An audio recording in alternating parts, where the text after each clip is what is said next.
guys, it's Miss Maya from the Green Free Library, here to share another story time with you. Are you ready for Halloween? I'm ready. As you can see, I got my lion costume, got my tail. I'm ready to go. So, first, want to say hi to my storytime friends, Anna and Peter and Kate and Andrew, Ella, Lydia, Quinn, Sarie and Parker, and Stanley and Henry and baby Charlie. And hi to all the other children that come to the library for story time. And welcome to everybody else that's watching today. Are you ready to shake your sillies out? I'm ready. Let me just put my mask down there. All right, here we go. Gonna shake, shake, shake my sillies out. Shake, shake, shake my sillies out. Shake, shake, shake my sillies out. And wiggle my waggles away. Gonna clap, clap, clap my crazies out. Clap, clap, clap my crazies out. Clap, clap, clap my crazies out. And wiggle my waggles away. Gonna jump, jump, jump my jiggles out. Jump, jump, jump my jiggles out. Jump, jump, jump my jiggles out. Wiggle my waggles away. Gonna yawn, yawn, yawn my sleepies out. Yawn, yawn, yawn my sleepies out. Yawn, yawn, yawn my sleepies out. And wiggle my waggles away.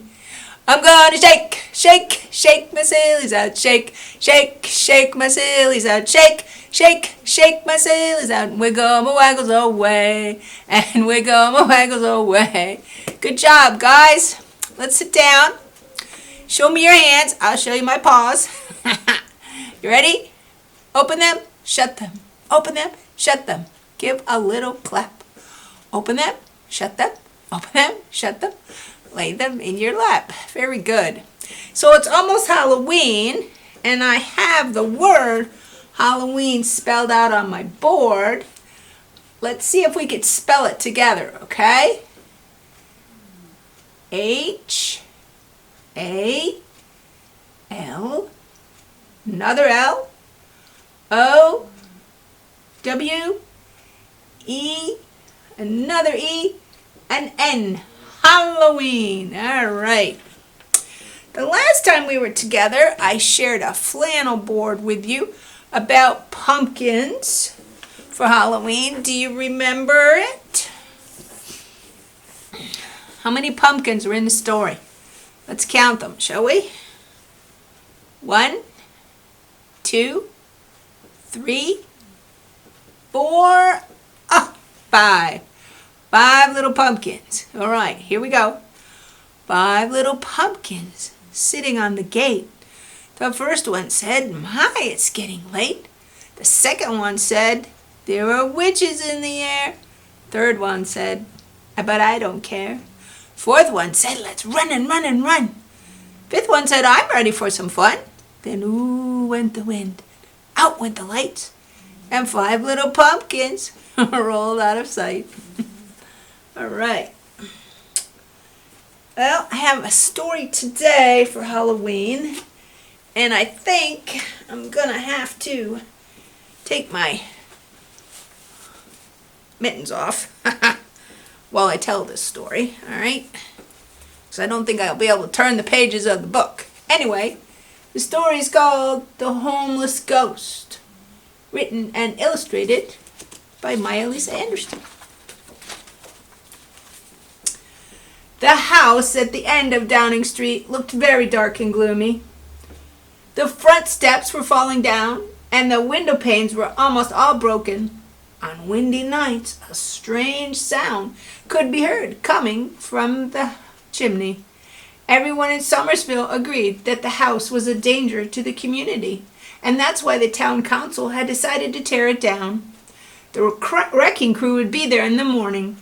But what the townspeople didn't know was that the house at the end of Downing Street was more than just an old house. It was also somebody's home. You see, that's where Harvey lived. Now, Harvey had lived in that house all his life, and he liked it there. But if someone lived in that old house, then why would they tear it down, you may ask? Unfortunately, no one knew about Harvey because Harvey happened to be a ghost. So that's why on this particular night, Harvey was very sad. He knew he was about to lose his home, and he didn't know where he was going to go. He didn't have any friends left in Somersville to stay with, and it was with a heavy heart that Harvey packed his suitcase. Tears were beginning to show on his little white face as he placed his toothbrush inside his suitcase. Just then Willie the Mouse poked his head out of his hole and said, "Hello, Harvey. Where are you going?" "I don't know," replied Harvey. "You know, you're always welcome to come live with my wife and me," offered Willie. "Of course, there isn't that much room in my cousin's barn." "Thanks anyway," said Harvey, "but I don't think I'd like living in a barn." "Maybe you could ask Mr. Owl where to go. He knows just about everything." "That's a good idea, Willie. I guess I will. Well, goodbye." "Goodbye," said Willie. And with that, Harvey packed up his suitcase and went downstairs. He took one last look around before passing through the door and out into the night. Harvey really hoped that Mr. Owl could help him. It was only 2 days until Halloween, and he just had to find a home by then. After he'd gone a little way into the woods, Harvey came upon the tree where Mr. Owl lived. Harvey floated up the tree and out onto the branch beside Mr. Owl, who was just waking up for his nightly hunt. "Well, hello, Harvey. What brings you way out into my woods?" asked Mr. Owl. "The town council ordered my house torn down, and now I have nowhere to live. Do you know of any place I could go?" asked Harvey in a pleading voice. Now let me see," said Mr. Owl, and he ruffled his feathers so he could think better. "My brother told me of an old house in the town near his woods. That's clear in the next county, though. Are you sure you want to go that far?" "I'll take any place right now," said Harvey. "How do I get there?" So Mr. Owl drew Harvey a map, wished him luck, and then he flew off into the darkness, for there was still time to catch a few mice before daylight. Harvey didn't like walking, and he liked walking through the woods even less, but he knew he had to find a new home, so he kept on going. The sun was just coming up when Harvey realized how awfully tired he'd become. He'd never walked this much in his whole life, and he had no idea where he was. All he could see for miles was woods and fields and then more woods. According to Mr. Owl's map, he should be coming to a creek soon, but he didn't see one anywhere. Just as Harvey was getting very discouraged, Mrs. Badger happened to be taking her children for a walk. "I'm very sorry to bother you, Mrs. Badger," said Harvey, "but do you know the way to Miller's Creek?" "Certainly. I was just taking the children there. Follow us." So Harvey got in line behind the last little badger, and in no time at all he was at Miller's Creek. "Thank you, Mrs. Badger," said Harvey. "Glad to be able to help," said Mrs. Badger. "So long." And Harvey was off again. He hadn't gone far when he decided to take a nap. He found a nice tree and used his suitcase for a pillow. Soon he was fast asleep. Now Harvey had only meant to sleep a couple of hours, but he'd been one very tired little ghost. When Harvey woke up, it was pitch black outside. "I've slept the whole day away," cried Harvey. "I must get going." So he picked up his suitcase and hurried across the field. Harvey hadn't realized how far it was to his new home. He was beginning to think that he wouldn't make it in time for Halloween. Harvey walked and he walked across the huge meadow and into the woods. Harvey hated walking through the woods. He wished he could go faster. Soon all the trees began to look alike to Harvey, and he was afraid that he was getting lost again. He tried to look at Mr. Owl's map, but it was too dark to see anything. Finally, Harvey sat down underneath a tree and started to cry. Once he started, he just couldn't stop. Soon he became aware of two large eyes peering out at him from the darkness. "Who's there?" whispered Harvey in a frightened voice. "I'm Everett Owl. You must be Harvey. I've been waiting for you all day. Where have you been?" asked the voice from the darkness. "I got lost," answered Harvey. "Well, I guess you better spend the night with me and start again in the morning. You still have to go through town." So Harvey stayed the night in Everett Owl's tree. It wasn't really very comfortable, but he didn't wish to hurt Everett's feelings, so he said nothing. The next morning, Everett sent Harvey off toward the town of Rockington.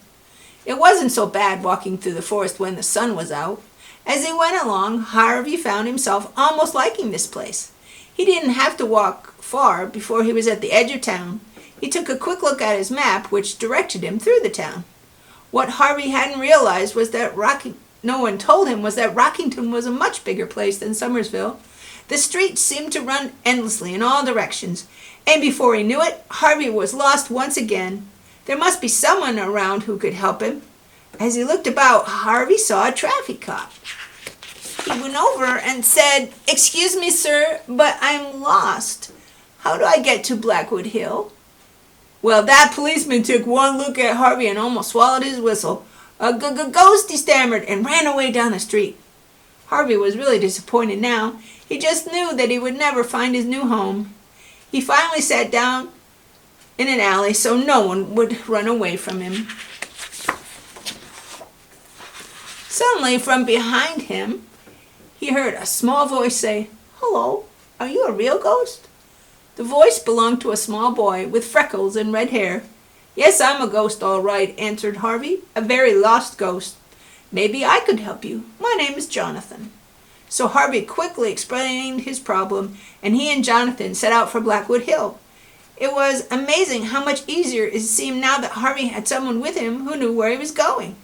Jonathan led him on a journey through the back streets of Rockington to the other side of town. "This is as far as I'm allowed to go," said Jonathan. "It's not far now. Just follow that road up the hill." "Thank you, Jonathan," said Harvey. "Goodbye," said Jonathan. Harvey hurried down the road since it was beginning to get dark. He went so fast that he almost tripped over his suitcase. Faster and faster up the hill he went. Just as he thought he couldn't go any further, he stopped suddenly and stared. There it was, his new home. Harvey could hardly believe his eyes. The front steps were falling down, and many of the windows were broken. He bet you could even hear a whistling sound in the chimney on windy nights. He had made it. Harvey picked up his suitcase and went through the door. It was going to be a good Halloween after all. The end. Did you like that story? Remember, we also have a lot more Halloween books at the library that you can borrow, so give us a call. For our project today, we're going to make our own ghosts. I'm going to show you 2 different ways to make a ghost. The first one is easy peasy lemon squeezy, as my friend Miss Lori says. You just need some tissues and a rubber band and a marker. So take 2 tissues, just regular old tissues. Take the first one and wad it up, and then put the other tissue over it. Then you take your rubber band, and like that, and take your marker, and I have one already made here, and give him a face, and there you have your first ghost. Now for your second ghost, you're going to need an empty toilet paper roll, some white paper, scissors, some glue, and a black marker. Now you want to cut your piece of paper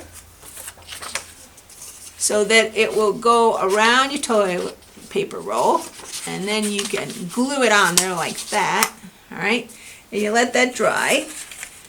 And then remember though to have an adult help you with the cutting parts, okay? And then you want to cut out a couple of arms and glue them on. And then you want to take your marker and make a face. And there you have your second little ghost. Woo, there he goes, flying around. Okay? All right, so that's all I have for today, guys. Take care, and thank you for watching. And I hope you have a happy and safe Halloween when you're doing your trick-or-treating, all right? Here's my tail. Bye-bye. See you next time.